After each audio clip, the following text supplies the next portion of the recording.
Danny, really excited to have you on Creator Calls. Welcome to the channel. Thanks so much for having me on. I guess the best place to start is why YouTube? What brought you to the platform?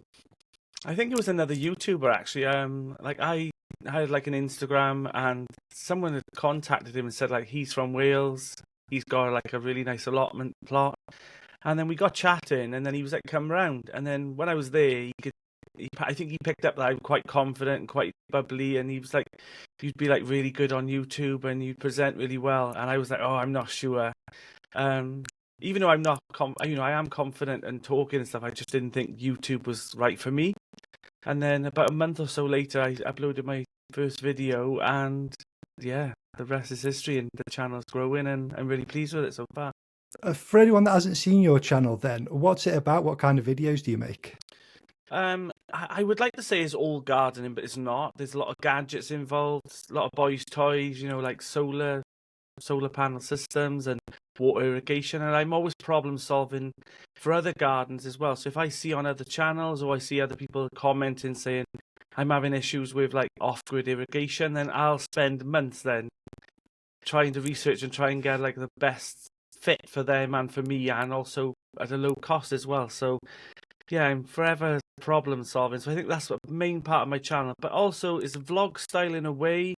I don't really want to be like a massive how-to person. It's more of a what I'm doing sort of style. But there is obviously a lot of information in there as well, but it's more of a casual have a chat with me while I'm on the plot.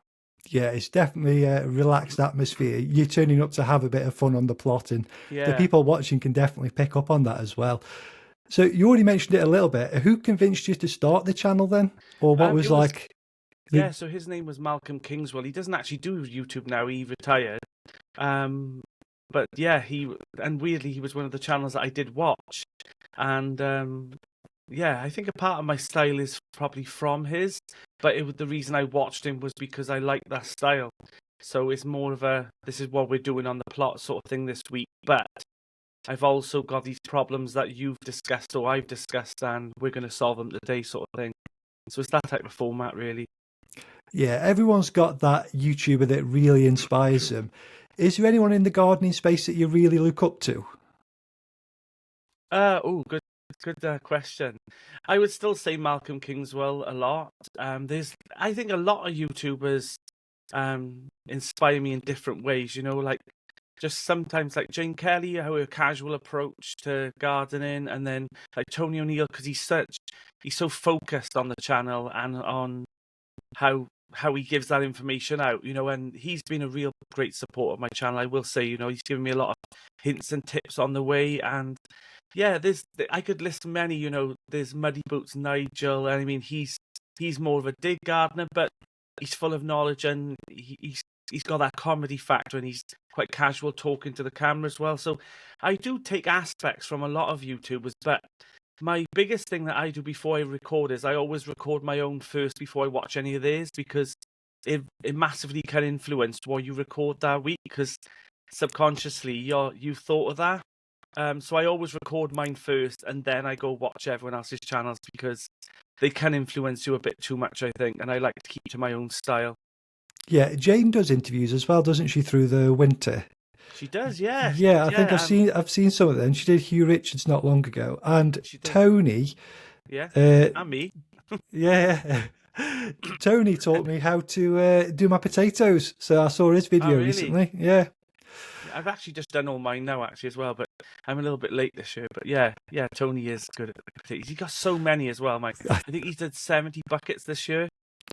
So I'm actually going there on Sunday, funny enough. Just to have I normally go up there like once or twice through the seasons, just to see how things are going on. We have a chat, a catch up and stuff. So yeah.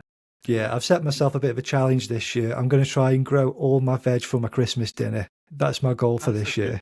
That is a good challenge. Good luck with that. I've tried that, but yeah. Worth a go though. Yeah. So what video have you been working on this week? Planting the rest of my potatoes, because I'm doing, funny enough how you said that you're doing most of yours in bucket, growing most of yours, but you've done your potatoes. Most of mine is, I'm doing the same thing, but in buckets and in the ground. So I want to see whether or not buckets, even though I found huge success with buckets, I do want to compare myself. So I've done in the bed and out of the bed, and I'm also doing some carrots in buckets, which I've done before and they were a success. But I'm doing carrots in the ground, which have always been a challenge for mine. But yeah, this week I think there's a lot of I've also had some destruction on the plot. I don't want to ruin the video too much, but yeah, I had a pile of rogue chickens turn up on the plot, and they just it's what happens though. This is real plot life, so I show it in the good and the bad. So yeah, it'll make for a good video. Yeah. So what does my garden though? Yeah, not good for my garden, but yeah. So what does a week on the Grow Up Garden look like? It is full time. Like I would say, it's full time. I work 3 weeks at the local hospital, and I'm a student nurse as well. But then I would say that I do full time hours at the plot. You know, there's a definite 37.5 hours spent there, and so yeah, I would say. But it's casual as well. You know, it's not as intense as people would think. You know, people do look at my channel sometimes and think, oh God, that bed looks a bit too perfect sometimes. And that's not always the case. I will show the bad and the horrific parts as well. But when I do a job, I try to do it really well. But yeah, there's a lot of coffee breaks and a lot of socialising on the plot as well. So it's not all intense hard work. So how much of that time is planning a video? Is there much planning that goes into a video? Yeah. Planning, I've always got ideas anyway, but I would say when I go there, I've already got an idea of what I'm going to do that week, because I think you kind of know your seasons. If once you become an experienced gardener, you kind of know what needs to be done this time. Like I'm a little bit late with my potatoes, but I also had others ones in, so I'm not so worried. But yeah, there is some planning, but I like to go there as well sometimes. And like you say, like I didn't plan to go there and see some of the plot destroyed, so I didn't plan that. So that goes in the video because it's real life. But overall, I'd say probably about 30% planning, and the rest then I just whatever needs to be done on the plot on that week. Yeah, so that's what I was going to ask next then. So when it comes to like the planning, the filming and the editing, is it the planning that takes up the most time? No, I'd say it's the editing. I'd say the filming I find really easy to do. It's like, I gave Gemma the same advice that was given to me, is talk to the camera as if it's your friend. And that I find that really easy to do. And I tend to do most of mine now in one shot. It's very rare that I have to re-record things over and over again, which I'm really lucky that I haven't got that habit. But I'd say the editing, because I like my editing done in a certain way. I don't just like long periods of recording. I'd say, God, my video probably takes about 7 hours to edit just for a 20-minute clip. It takes a lot of time. People don't realise. Yeah, you do. You put quite a bit of music into yours as well, which is something I've always really struggled with. How do you find fitting it into like the flow of a video? I remember when I first started, there was a lot of backlash. There was a lot of like, "Whoa, gardening videos don't do that." But I've noticed a lot of people do now. But I didn't listen to the rules. I did what I wanted to do, and it's quite calming music. It's nothing like brash, but there's sometimes people can watch my videos and the meanings to the songs will be related to what I'm doing as well, or how I'm feeling that week as well, which I find a lot of people pick up on that as well. And I do try to edit the video so that when the beat hits, I turn scenes and things. So I probably overly edit where people don't really need it, but for me, I like doing that. So I like that aspect. The editing is one of my favorite parts. So yeah, I would say editing is a massive part of the videos. Yeah, so you do quite a lot of live streams as well. Would you say they're easier or harder than a regular video? Because I bet they've each got their own challenges.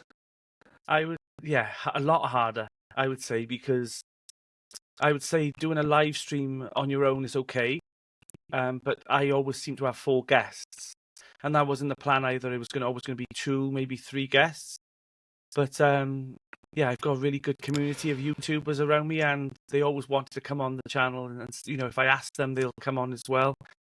And I would say that's harder because you're not just hosting the show to an audience of people that could be throwing in variables through the chat. There's also variables of the guest as well, and you're more of an orchestra. Everyone, you're orchestrating everything and trying to people don't realize when they do the live chat, they think I just sit there and just chat and stuff. And it's keeping the flow, bringing in questions when they're relevant. And then I've got like a separate screen here, which is huge, which has got all the chat going. And then I also have like a moderator that sends me the questions so that I don't miss them, and I put them into boxes. So there's a lot going on here. And then gathering photographs from all the YouTubers, because I don't just like the chat, I like to be visual as well. So getting all those in, editing those so that they're 16:9 and putting all those on. And yeah, there's a lot of work goes into my live. So they'll be back again in autumn, I'm sure, but I am glad of the rest, to be honest.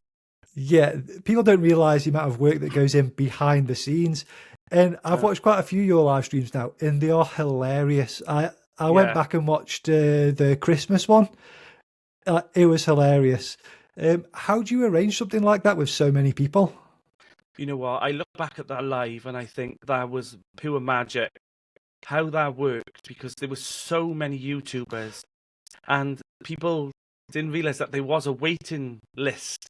And when I had to pull someone out of the live, you could only put another person in. So it was like a lottery. They'd be there waiting, a bit like when you ring the doctor's surgery and you're hoping that you'll go next. And it was a bit like that. People were trying to get on and they kept saying like, you're 6 in the queue or you're 4 in the queue. And that one was fun, very, very fun. But it was afterwards. That was the last time where I sat back in my chair and thought that was a lot of work. But yeah, people don't realize, I don't think. But I wouldn't have it any other way.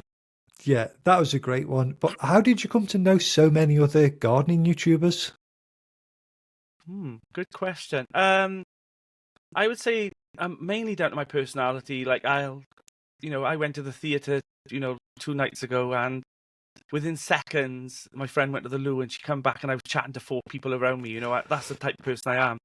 And she was kind of like, of course you've made friends, It's just the way I am. I'm not afraid to approach someone, and I generally do want to know about them. It's not that I want something from them. And I think I hope that comes through on the lives, that they're not just guests to me, they're friends, or they're people that I actually do know, or I watch their channels. So I never have anyone on where it looks like you've just been brought on because there's a reason why you've been brought on. I generally do invest in them and chat how they are. And through the weeks, I don't know how I do it, but through all my extra bits, I do keep in tabs and check how people are. And we chat about gardening and swap seeds and things. So I think it's just more that the community's really grown this year. And that was a big part of my channel last year, was to encourage new YouTubers to start, and also smaller YouTubers to talk to each other. And I think that was a big issue that was going on, is that everyone seemed to be fighting their own corner. When why don't we all just fight together? Why don't we all talk to each other and work together? And it was a huge success in my opinion. I'm one of the things I'm proud of last year was, getting so many YouTubers to be talking. And it's nice now that I see YouTubers with different, values and different ideas, and they're working together and they're doing collab videos and stuff. And I think that, that's really nice.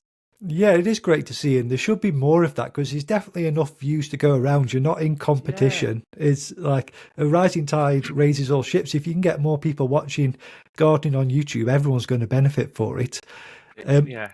I did want to ask, your channel went by a different name. Was it last year? Yeah. So now it's gone to Grow Up. What prompted the change? Well, first of all, it was called the Grapevine Allotment, and that was mainly because it was the most prominent thing on my plot at the time. And it's really hard to choose a YouTube name. And I'm sure you felt the same way. You just think, what? It's got to be catchy. People can remember it. And I chose that, and I was never really comfortable with it. I never really was. And then it went to the Grapevine Garden, because I was incorporating more garden, like flowers and things. So it wasn't just an allotment.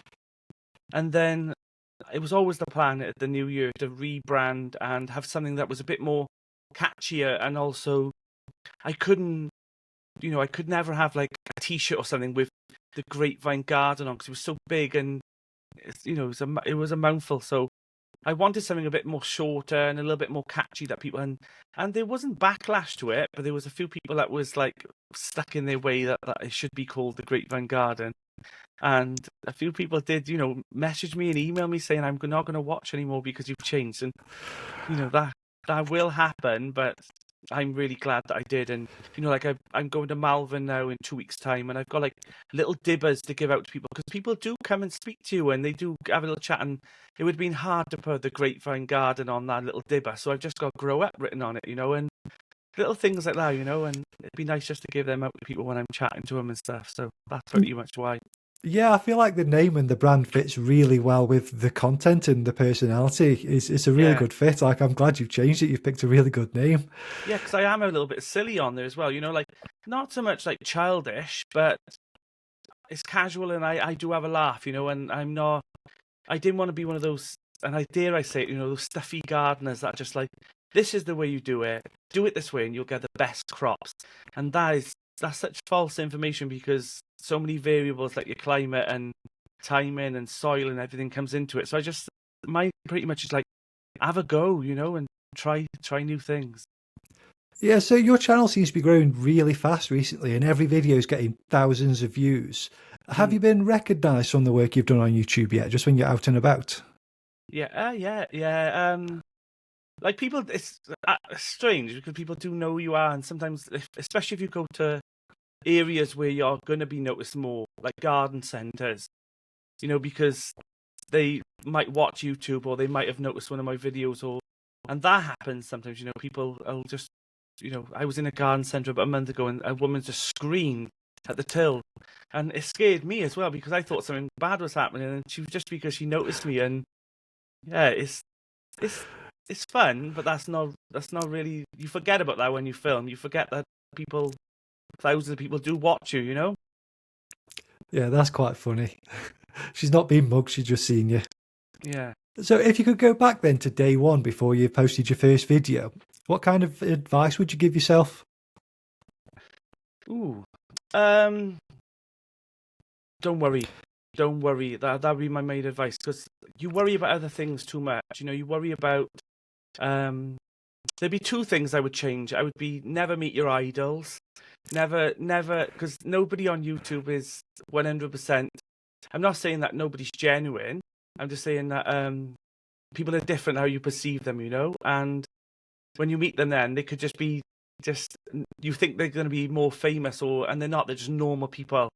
And I think that's a bit strange, because people get the same, reaction from me. And I remember I was in a hospital lift last summer, and a lady just tapped me on the shoulder, and she was really excited. And she was like, "Me and my partner watch your channel," and I just text them, and they said, "Is he as smiley in real life?" And I am smiley in real life anyway, but it's that sort of ideas that you do think that they're always going to be in their garden, and they haven't got a real life.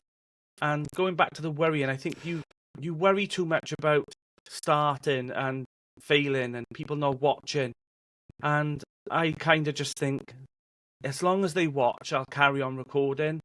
And, I do it for myself more than anyone else. So I enjoy the editing. I enjoy my garden anyway and showing what I've done. So I think if I could go back, I would probably tell myself that. Just don't worry. Just record and enjoy it. And you cannot be the person that you think you're going to be, because you see all those YouTubers that are your idols, and they've already gone through the process. So they already know all the tips and tricks and how to edit and do those things. So you do compare yourself a little bit to them, and you shouldn't. You should just do your own journey. Yeah, you can't be comparing your year one to someone else's year 6 or 7. No. It's just going to get you down. You might as well enjoy the process, enjoy the learning. And that was one of the reasons why I always offer to help, YouTubers as well. Like, there's many times on my channel I'll say, email me, if you want to. And I've done many of these video calls for YouTubers and said, okay, let me show you, what I was taught, or what I know, or what I've learned. And sometimes there's just that relief you see that they're like, oh my God, I'm going through the same thing. Or, oh my God, I didn't realize I was doing that. It was nice. And I mean, I had that help as well from Tony O'Neill. And, he taught me things I just didn't even know I was damaging my channel with. And then afterwards, it's all the back stuff, the stuff in the background when you're editing and you're uploading, and what you say in a video sometimes can actually damage your video. So it is, yes, there's a lot going on in YouTube that, people don't understand. It's not just about putting a plant in the soil. Yeah, you can really dig into the weeds, especially with like YouTube Studio, and you start questioning yourself, oh, people dropped off at this point. There's definitely a lot going on there. Is there anything involved with being a creator that you weren't expecting? Yeah, how hard it would be, how much time it would take. You'd think, oh, I'll just record a video and it'll be a couple of minutes, but it's not. That's why I said it's full time, because even though I'll do full time hours at the plot, I still need to dedicate at least a day, where I'm sat at this desk, and it's always where I'm eating. I'm having my food while I'm doing it, trying to get it done, and I can be here sometimes till like 2 a.m. editing a video. And people forget all that. They just think that you've just gone to the plot and shown them what they've done. So, yeah, there's definitely a lot of time into YouTube, and also building your channel. It's not just about putting videos in. You need to put in a penny to get the pound out. And it takes a lot of time. Yeah, the amount of times I've spent my lunch hour editing videos or making a thumbnail, like it takes a lot of time. What do you think's been the hardest thing so far then? Probably meeting people, and then you're worrying that they're gonna feel that you've not so much you've disappointed them, but they meet you, and then their expectations there. And I mean, sometimes you'll be at a garden show and you'll be like stuffing a burger and something, and someone will come over and they'll be like, hiya, and you always want to be that person that you always are. Sometimes you're eating, and I'm always polite and I always chat to everyone, but sometimes I notice at the garden shows I can be talking to someone for ages and I cannot walk by. I can't just say hi and walk by. I've not been brought up that way, so that's a bit tough sometimes. They want to chat to you and they want to, a photographs. I find that awkward as well, because they want to have a photograph. And I don't mind. I even said on my channel this week that, come if you want to come and have a photograph or chat to any of the YouTubers, come over, and I'll introduce them to people as well. But I still struggle when they say, can I take some photographs, or can I video call my mum? And I'm just literally a person who films. I'm not a celebrity. I'm not someone famous. I'm just someone who films a guy at my allotment. But to them, you're bigger than what you actually are. Yeah. I mean, that brings us towards the end now. So I do just want to ask you one last question. Have you set yourself any goals for the next 12 months? No, none.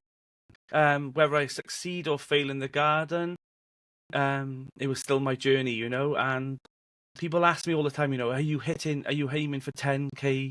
I'm not, I'm estimated to hit 10K by the end of the year, but I'm not worried if I don't, I don't tend to live that life where I've got an end game goal, I just see what happens. That's a great place to end it then. I'll link all your socials down in the description along with your channel. Do you want to give any shout outs before you go? No. I'm going to say Gemma as well, because I know she gave me a shout out. Jane Kelly, she's a wonderful friend, and also Linda at the Feel Good Garden. They are my network of support, and also Tony O'Neill as well. So they're people that, support me through day in, day out behind YouTube and in front of the camera. So yeah, those three I'd say. No, that's great. If you love gardening, subscribe to Grow Up.